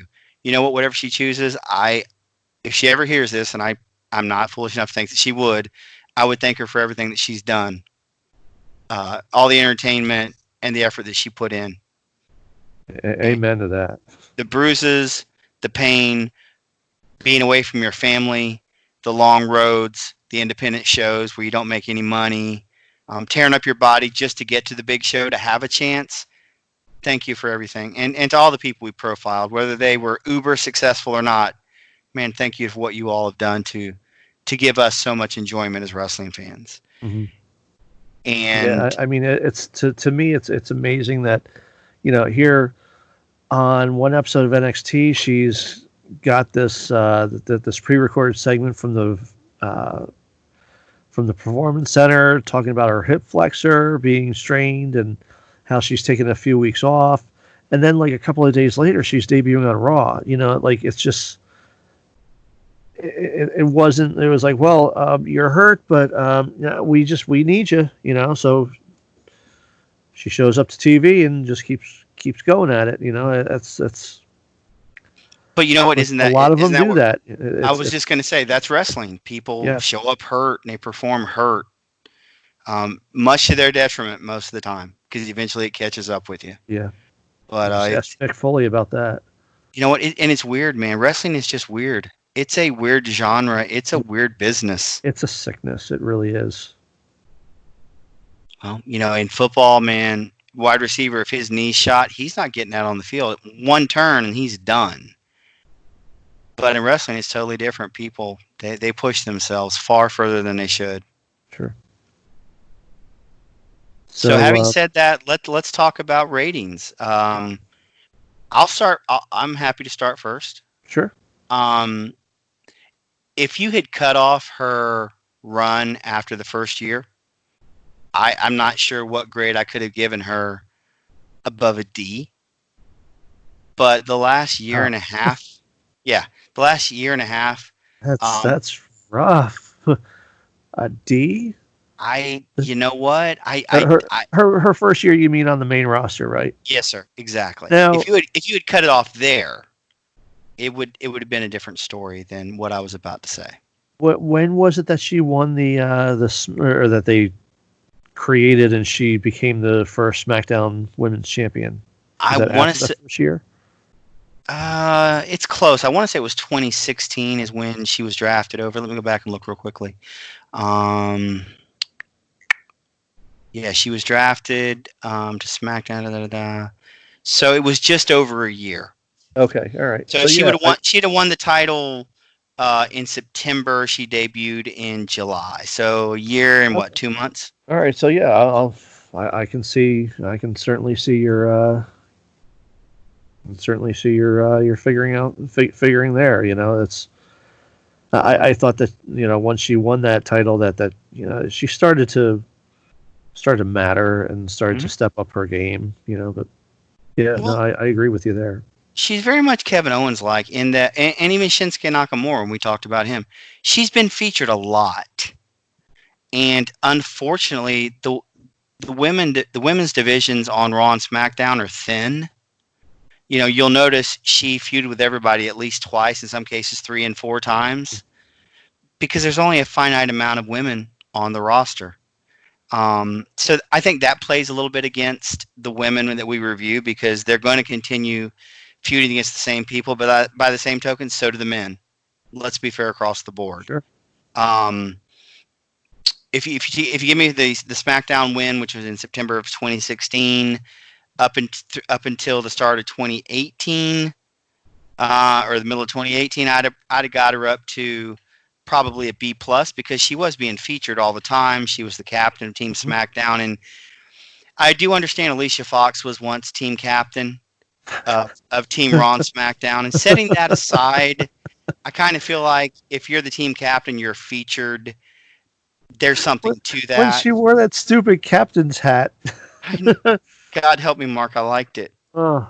I did like it. I mean, I love Alicia Fox. I think she's fantastic. I think she does her part extremely well. And when it comes to like in-ring acumen, she's not the greatest, but you can tell she tries really, really hard. So I got to give it to her for that. I'm a big fan of Foxy. You know what? She's given all she's got. If you put her in the right spot, man, she can do a little something. Yeah. That scissors kick, trust me, she can do something. She can hurt me anytime she wants. But you say that while your wife's asleep, right? She's in the next room. The door is closed, and the dogs aren't telling. I'm giving them the look right now. Not a word to your mother. But in all seriousness, that would have bumped her up into the B+ range. But literally, what I've seen in the last year and a half to 2 years, my God, and they brought in Ronda Rousey to a lot of pomp and circumstance, and I know she gave them a lot of mainstream attention. But I would argue Becky got them a lot of mainstream attention as well, with the 2 belts. Just the whole man being the man. And now you see where we are today. This was, I hate to say it this way, but I don't know how else to say it. You feel free to correct me. She was a little bit ahead of her time from where we are today of equality. She was, sure. It wasn't about being a woman. It wasn't about being a man. She was just the focus. She is the man. And a lot of credit to her for doing that. And credit to WWE for pivoting because they had to. It was a Daniel Bryan thing. Well, we don't want to lose our show. I don't know if it would have gotten to that level. But even they recognized at some point it's crap. Sometimes we're going to lose one. And I would argue it made them a whole lot more in the long run, but I'm not on the creative team. So having said all that, what she's done, averaging everything out, I would say that she's a solid A on the roster. She's done everything you could possibly do and done it well. She didn't get lifetime achievement championship runs like sometimes that are given out. I mean, she's earned everything she's gotten, and she's carved out a really good legacy for her with WWE. She's really good on the mic, but you know what? She's a good ambassador for the company. Mm-hmm. She represents herself very, very well. So yeah, and it's really interesting that you say that she's really good on the mic and she represents the company really well. One of the things that gets me about that is, it seems to me like Vince has, the people that he likes to have represent the company, people that speak very well for the company. That's why you see a lot of times, like you see like John Cena, you see The Miz. The Miz is a fantastic company spokesperson for WWE. He's very likable, and he just has a really over the top personality.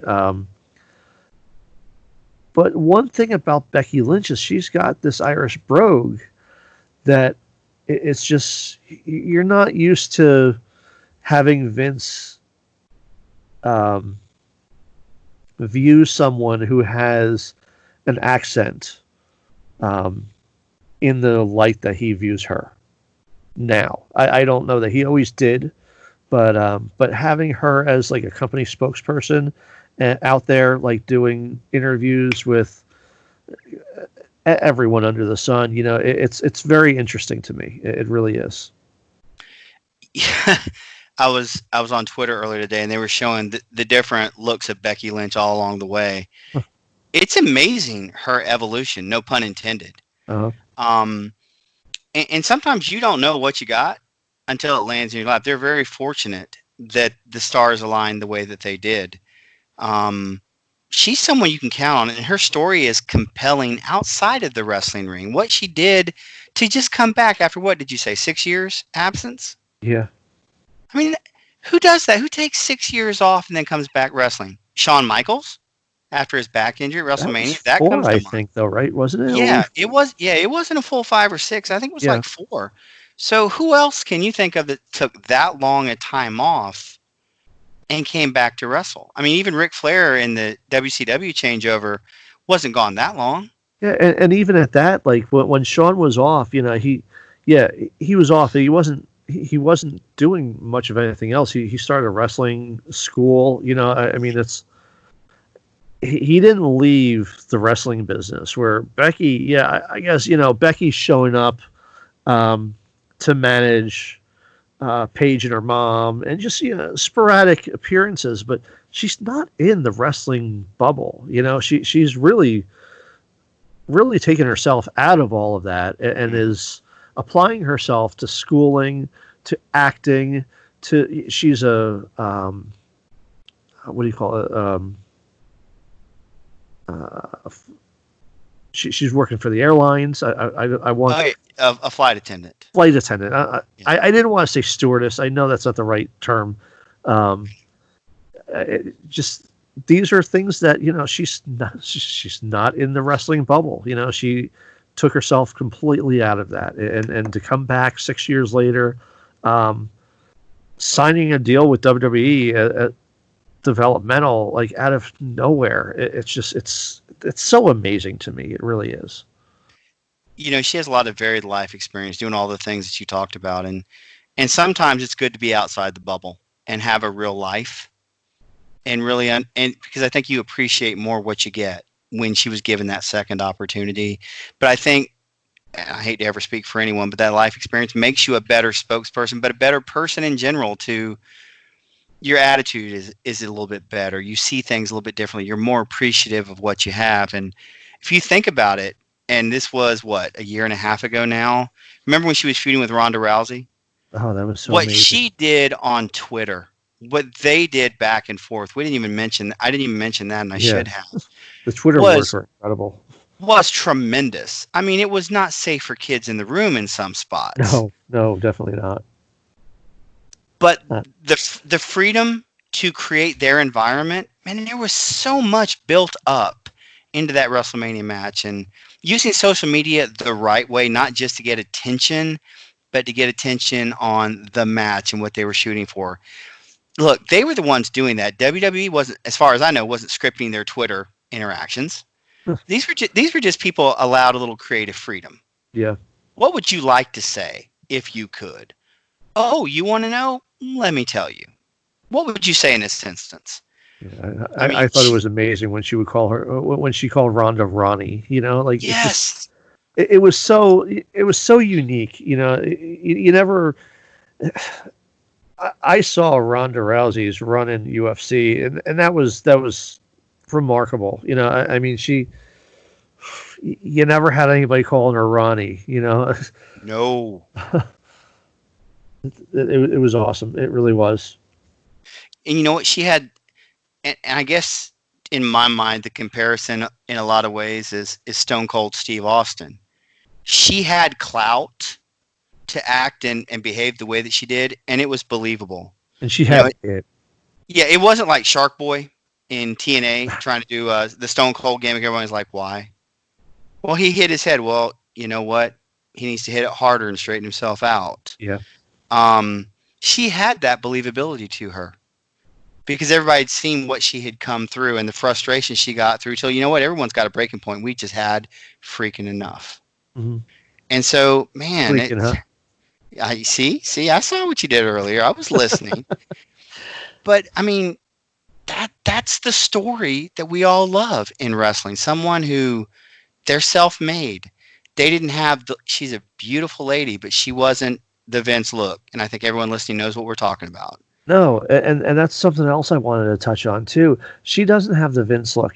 She's not. She's got a very athletic build to her. She's not very large chested. She's very different as far as a build is concerned. When you talk about like what Vince usually looks for in women, she's not a blonde. It's a much different presentation. It really is. And I say that night that she got bloodied up by Nia. Mm-hmm. As much as it sucked that like that took her out of action for what was it, like a few weeks or something. It was that night made her. Yeah, I mean, seeing her like in that cut off sleeve SmackDown shirt in the crowd with a bloody nose, like that was incredible. Well, and I think there's a credibility that comes in the back too when you see someone again, not meant disrespectfully, but here's a lady who's been busted up really good. We don't often see that in WWE. Mm-hmm. We've seen the men, but here's a lady who's just been busted up big time. She didn't pull back. She's a tough woman. In a work sport, when she gets legitimately hurt, she's not backing down. She's still going. I think that gets you a certain amount of clout with Vince and the boys in the back. And I know maybe it's been a long, long time since these three letters were mentioned, but that night, that look from her reminded me of like an ECW presentation. Right.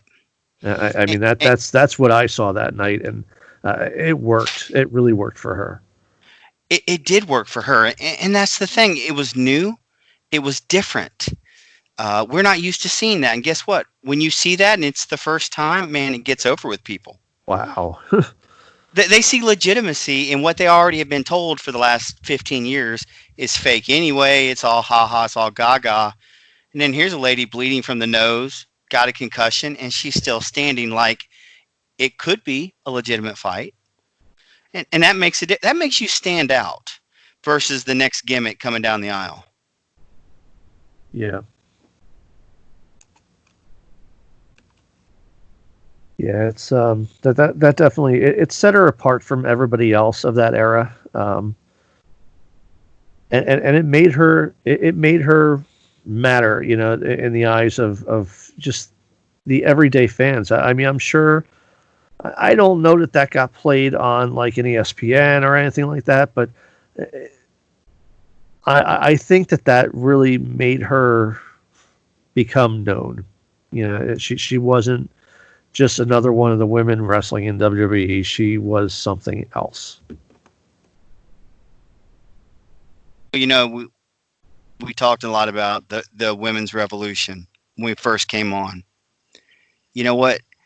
It didn't happen overnight, and there's a lot of people take credit for what has happened. But even 5 years later, it's still evolving. It's still not, the revolution isn't complete. At least the way I view it and look at it. Yeah. You've had Becky, Charlotte, Sasha, Bayley, I guess, reach the pinnacle of success on the main roster. But you know what? They were primed for success the minute they left NXT. They were ready. Maybe Asuka in that secondary tier or second tier. So my question is, okay, they've set the standard, but what's next? Who's going to come up now and be the next participant? Maybe not so much in the revolution, but in the evolution of what people are expecting now, because Becky's one of the ones who set the bar really high. Yeah.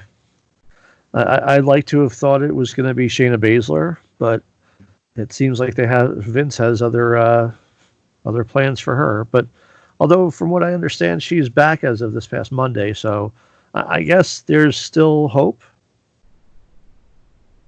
I guess, but I would say that Becky in her own right has laid quite a foundation for what can be done. Yeah. If you put the person in the right position and just sometimes take the throttle off and listen to the fans, give them what they want. I know that he knows what we want better than we do. Mm-hmm. But in this case, he didn't. Thank goodness it turned out okay. Yeah.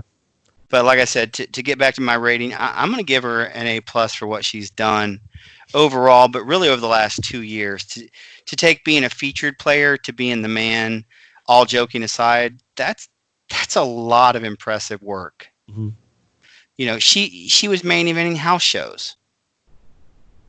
That's ridiculous. It wasn't just TV.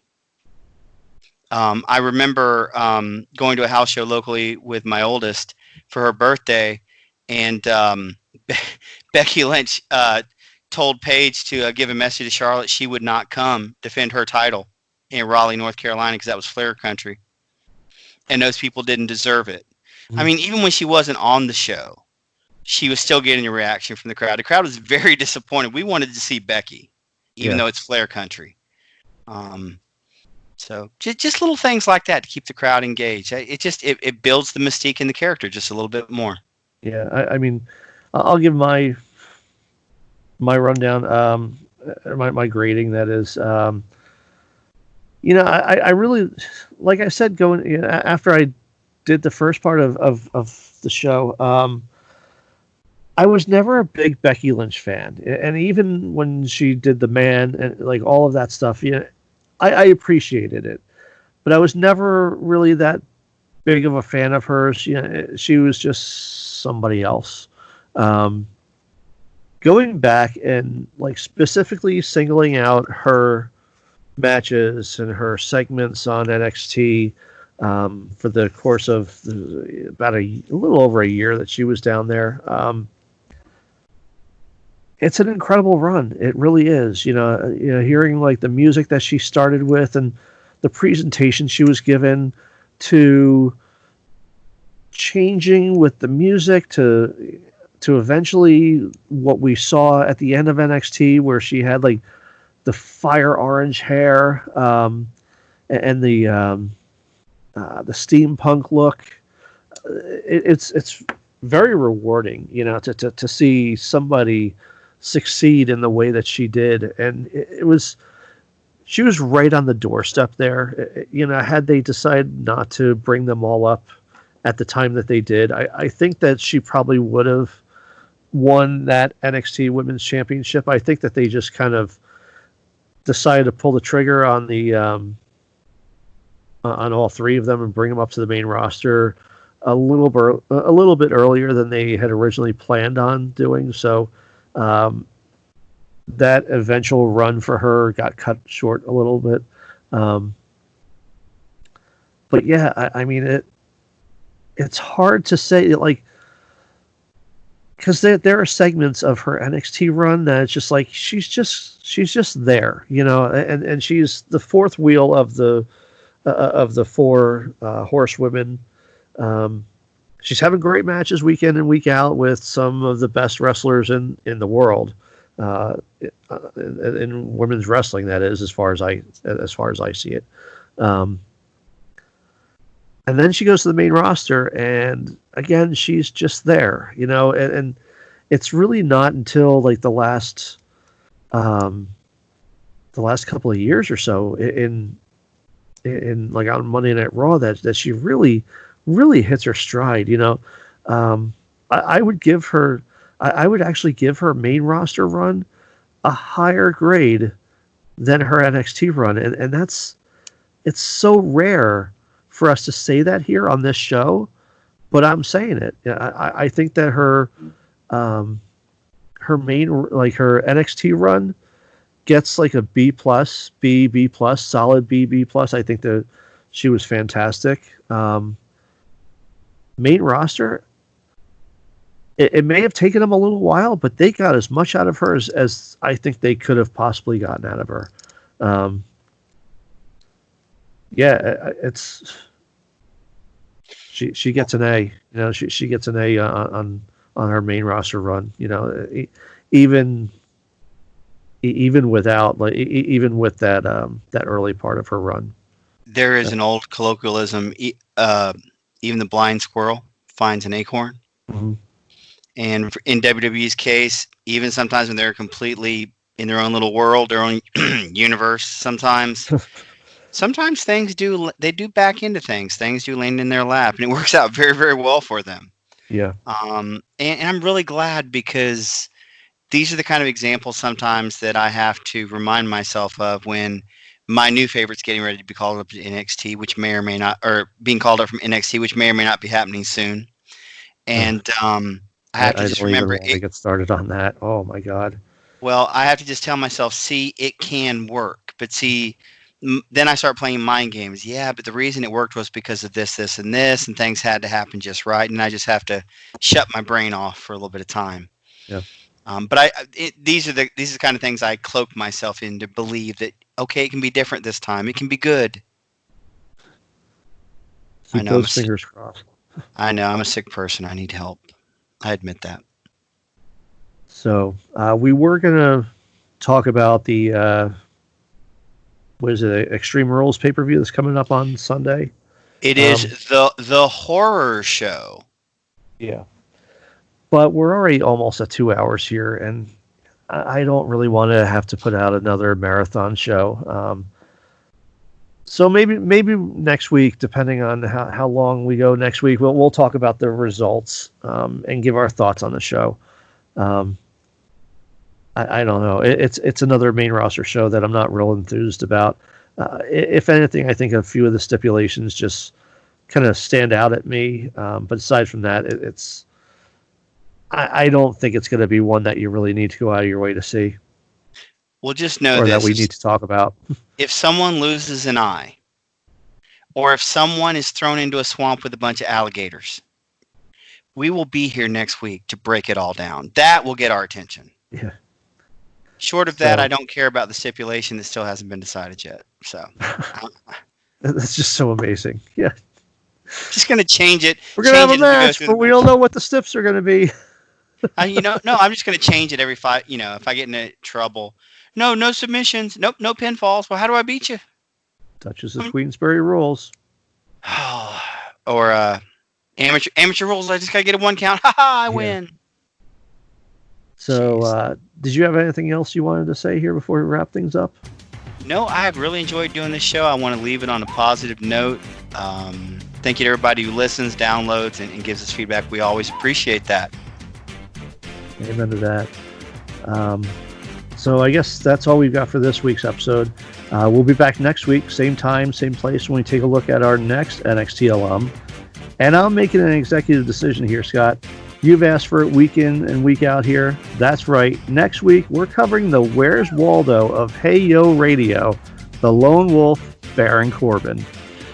Oh, Oh, I cannot tell you the joy and ecstasy I am currently experiencing. Thank you, Mark.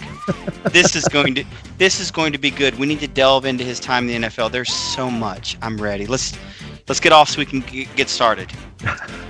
All right. So for Scott Tyson, I am Mark Whites, thanking all of you for your support. Now that Scott the Party Pooper's out of here, as I promised, because I'm a man of my word, girls jumping on trampolines. Good night, everybody.